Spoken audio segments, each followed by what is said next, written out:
Mini ball.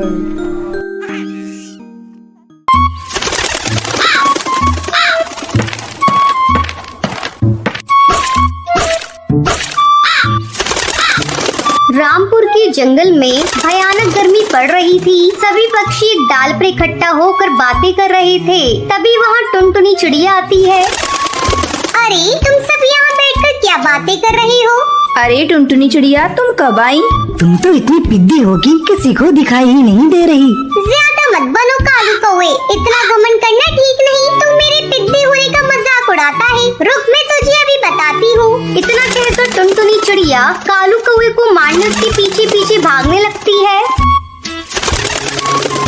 Tuntuni चिड़िया, छोड़ना नहीं इसको, बिना मारे वापस मत आना। कालू कौवे और टुनटुनी चिड़िया का झगड़ा देखकर सारे पक्षी हंसने लगते हैं। गुस्से में कालू कौवा वहाँ से अपने घर आ जाता है और घर आकर गुस्से में कहता है, आज मेरे ऊपर सारे पक्षी हंस रहे थे। मैं इन सबको सबक सिखा कर रहूंगा। मैं इनके साथ वो करूंगा जो इन्होंने सपने में भी नहीं सोचा होगा। कालू कौवा सोचने लगता है कि ऐसा वो क्या करे जिससे पक्षी कभी भूले नहीं। वो टेबल पर पड़ी कैंची उठा लेता है और वहाँ से चल देता है। वो चुपचाप टुनटुनी चिड़िया के घर जाता है। उस समय टुनटुनी चिड़िया आराम से सो रही थी। चुपके से कालू कौवा टुनटुनी चिड़िया के पास जाता है और उसके पंख काट देता है। आज मजा आएगा। बड़ी चालाक बन रही थी, मुझसे पंगा लेने चली थी पिद्दी चिड़िया। अब मैंने इसको उड़ने के काबिल नहीं छोड़ा। कालू कौवा टुनटुनी चिड़िया के कटे हुए पंख को लेकर घर वापस आ जाता है और उसे छुपा देता है। अगले दिन जब टुनटुनी चिड़िया सोकर उठती है तो वो देखती है कि उसके पंख कटे हुए हैं। वो रोने लगती है। ये क्या, कल रात तो मेरे पंख सही सलामत थे। सोते समय किसी ने मेरे पंख को काट लिया। अब मैं क्या करूं? ऐसी हालत में उड़ भी नहीं सकती।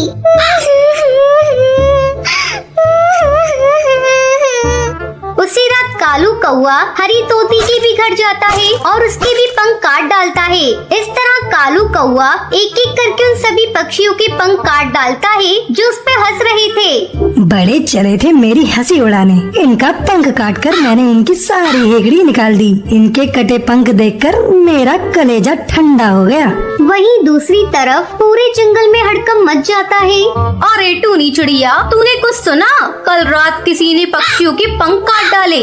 हाँ बबली कबूतरी, ऐसी खबर तो मैंने भी सुनी है। ऐसा लगता है कोई इन पक्षियों से बदला ले रहा है। खैर छोड़ो, हमें इन पक्षियों की चलकर मदद करनी चाहिए। बेचारे बिना पंख के उड़ भी नहीं सकते। चलो चलकर इन पक्षियों के भोजन की व्यवस्था करते हैं।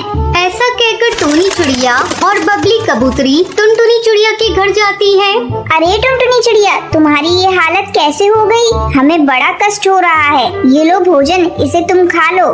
टूनी चिड़िया, पता नहीं मुझसे किसकी क्या दुश्मनी थी, किसने मेरे पंख काट दिए। तुम चिंता मत करो टुनटुनी, कुछ दिनों की बात है, फिर तुम्हारे नए पंख आ जाएंगे। उसके बाद टूनी चिड़िया और बबली कबूतरी सभी पक्षियों के घर जाती है और उन्हें भोजन देती है। पक्षियों की हालत देखकर टूनी चिड़िया बहुत दुखी थी। वो दुखी मन से कालू कौवे के घर भी जाती है। टूनी चिड़िया देखती है कि कालू कौवा पक्षियों के कटे हुए पंख से खेल रहा है। अरे ये क्या कालू कौवे, सभी पक्षियों के पंख तुम्हारे पास कैसे? इसका मतलब तुमने ही उन पक्षियों के पंख काटे हैं। ये तुमने बहुत बड़ा अपराध किया है, इसलिए अब तुझे सजा मिलेगी। टूनी मौसी, ये सारे पक्षी मेरी हंसी उड़ा रहे थे, इसलिए मैंने उनके पंख काट डाले। मैंने गुस्से में ये सब कर दिया, मुझे माफ कर दो। ठीक है कालू कौवे, इस बार मैं तुझे माफ कर दे रही हूँ, लेकिन अगर आगे से तूने ऐसा कुछ किया तो मैं तुम्हें कड़ी सजा दिलवाऊंगी। तुझे अभी चलकर उन पक्षियों से माफी मांगनी होगी। टूनी चिड़िया उन सभी पक्षियों से कालू कौवे को माफी मांगने को कहती है। कालू कौवा सभी पक्षियों से माफी मांगता है। टूनी चिड़िया के कहने पर सारे जंगल के पक्षी उसे माफ कर देते हैं। धीरे धीरे उन सभी पक्षियों के पंख आ जाते हैं और फिर सभी खुशी खुशी रहने लगते हैं।